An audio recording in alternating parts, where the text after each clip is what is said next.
നമസ്കാരം. കലൂർ സ്റ്റേഡിയത്തിൽ Uma Thomas MLA സ്റ്റേജിൽ നിന്ന് വീണ് ഗുരുതര പരിക്കേറ്റ സംഭവത്തിൽ സംഘാടകരായ മൃദംഗ വിഷൻ സംശയനിഴലിൽ. ഗിന്നസ് റെക്കോർഡ് ലക്ഷ്യമിട്ട് വലിയ സാമ്പത്തിക ലാഭത്തിനു വേണ്ടി സുരക്ഷാ കാര്യങ്ങളിൽ വീഴ്ച കാട്ടിയെന്നാണ് പോലീസ് കണ്ടെത്തിയിരിക്കുന്നത്. പന്തീരായിരം നർത്തകർക്ക് ഗിന്നസ് റെക്കോർഡ് സർട്ടിഫിക്കറ്റ് വാഗ്ദാനം ചെയ്താണ് മൃദംഗ വിഷൻ പരിപാടി സംഘടിപ്പിച്ചത്. സ്ഥാപനത്തിന്റെ ആസ്ഥാനം വയനാട് മേപ്പാടിയിലെ ചെറിയ കടമുറിയിലാണ്. മേപ്പാടി ടൗണിലെ പോസ്റ്റ് ഓഫീസ് ബിൽഡിംഗ് എന്നറിയപ്പെടുന്ന ജ്യോതിസ് കോംപ്ലക്സിലാണ് ഈ കടമുറി. സ്ഥാപനത്തിന് പുറത്ത് ആകെയുള്ളത് മൃദംഗ വിഷൻ എന്നെഴുതിയ ഒരു ബോർഡ് മാത്രമാണ്. ബോർഡിൽ ഫോൺ നമ്പർ പോലുമില്ല.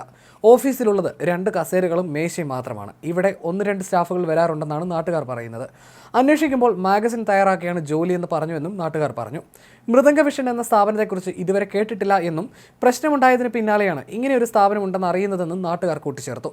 2 വർഷത്തിലധികമായി സ്ഥാപനം ഇവിടെയുണ്ടെന്നും കൂടുതൽ വിവരങ്ങൾ അറിയില്ലെന്നും വ്യാപാരികളും പറഞ്ഞു. റികേഷ് കുമാറാണ് മുറി വാടകയ്ക്കെടുത്തിരിക്കുന്നതെന്നും ഇയാൾ വല്ലപ്പോഴും വരാറുണ്ടെന്നും കെട്ടിട ഉടമ അറിയിച്ചു. പഴയ നിർമ്മാണ സാധനങ്ങൾ കൂട്ടിയിട്ട നിലയിലാണ്. മൃദംഗ വിഷൻ ഇത്തരം വലിയ പരിപാടികൾ സംഘടിപ്പിക്കുന്നതിനെക്കുറിച്ച് നാട്ടുകാർക്ക് അറിയില്ല. പഞ്ചായത്ത് അധികൃതർക്കും സ്ഥാപനത്തെക്കുറിച്ച് ധാരണയില്ല. സംഭവത്തിൽ ഇവന്റ് മാനേജരെയും സിഇഒയെയും കസ്റ്റഡിയിലെടുത്തിരുന്നു. ഓസ്കാർ ഇവന്റ് മാനേജർ കൃഷ്ണകുമാറിനെയാണ് പാലാരിവട്ടം പോലീസ് കസ്റ്റഡിയിലെടുത്തത്. ഇയാളെ വിശദമായി ചോദ്യം ചെയ്യും. പരിപാടിക്ക് അനുമതി തേടിയതുമായി ബന്ധപ്പെട്ട കാര്യങ്ങളടക്കം കൃഷ്ണകുമാറിൽ നിന്നും പോലീസ് തേടും. ആർട്ട് മാഗസിനായ മൃദംഗ വിഷന്റെ ഉടമകൾ ഇതിനോടകം തന്നെ മുൻകൂർ ജാമ്യം തേടി ഹൈക്കോടതിയെ സമീപിച്ചിരിക്കുകയാണ്. ആഗസ്റ്റ് 23-നാണ് പരിപാടിയുമായി ബന്ധപ്പെട്ട അപേക്ഷ സംഘാടകർ നൽകിയിരിക്കുന്നത്. 12,000 നർത്തകരെ പങ്കെടുപ്പിക്കുന്ന പരിപാടി ഗിന്നസ് റെക്കോർഡ് നേടാൻ നടത്തുന്നതാണെന്നാണ് MD GDCIക്ക് നൽകിയ അപേക്ഷയിൽ പറയുന്നത്. സ്ഥാപന ഉടമ നികേഷ് കുമാറാണ് അപേക്ഷ നൽകിയത്. ഞായറാഴ്ച വൈകിട്ട് നടന്ന നൃത്തപരിപാടിയിൽ GCDA നൽകിയ നിർദ്ദേശങ്ങൾ സംഘാടകർ ലംഘിച്ചുവെന്ന് Kochi city police commissioner Puttavimaladitya വ്യക്തമാക്കി. സംഘാടകരെ ചോദ്യം ചെയ്യുകയാണ്. തിരക്ക് നിയന്ത്രിക്കാൻ പോലീസ് സംവിധാനം ഏർപ്പെടുത്തിയിരുന്നുവെന്നും കമ്മീഷണർ പറഞ്ഞു.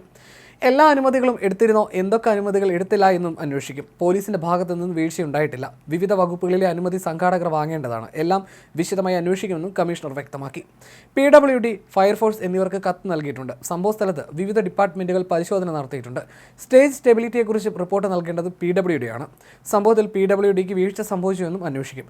ഇതേ വേദിയിൽ അപകടശേഷവും പരിപാടി തുടർന്നതും പരിശോധിക്കും. സാമ്പത്തിക തട്ടിപ്പിനെക്കുറിച്ച് പരാതി ലഭിച്ചിട്ടില്ല. പരിപാടിയിൽ ദിവ്യ ഉണ്ണിയുടെ റോൾ എന്താണെന്ന് പരിശോധിച്ച ആവശ്യമെങ്കിൽ വിളിച്ചു വരുത്തുമെന്നും കമ്മീഷണർ അറിയിച്ചു. സ്റ്റേജ് നിർമ്മാണത്തിന്റെ വിവരങ്ങൾ നൽകിയിരുന്നില്ല. ISL മത്സരങ്ങൾക്ക് സ്റ്റേജ് വിട്ടു നൽകുമ്പോൾ ഉണ്ടായിരുന്ന നിബന്ധനകൾ പ്രകാരമാണ് ഈ പരിപാടിക്കും സ്റ്റേഡിയം അനുവദിച്ചതെന്ന് അധികൃതർ പറഞ്ഞു. സ്റ്റേജ് നിർമ്മിച്ച സംഘാടകർക്ക് ഗുരുതര വീഴ്ച സംഭവിച്ചുവെന്ന് ഫയർഫോഴ്സ് റിപ്പോർട്ട് നൽകിയിട്ടുണ്ട്. പ്രധാന അതിഥികൾക്ക് ഇരിക്കാനും മ്യൂസിക് ബാൻഡിനുമായി 2 സ്റ്റേജുകളാണ് പരിപാടിക്കായി നിർമ്മിച്ചത്. 2.5 മീറ്റർ മാത്രം വീതിയുള്ള സ്റ്റേജിലാണ് മന്ത്രി ഉൾപ്പെടെയുള്ളവർക്ക് ഇരിക്കാനായി സൗകര്യമൊരുക്കിയത്. ഇതിൽ 2 നിരയിൽ കസേരകളും ഇട്ടിരുന്നു.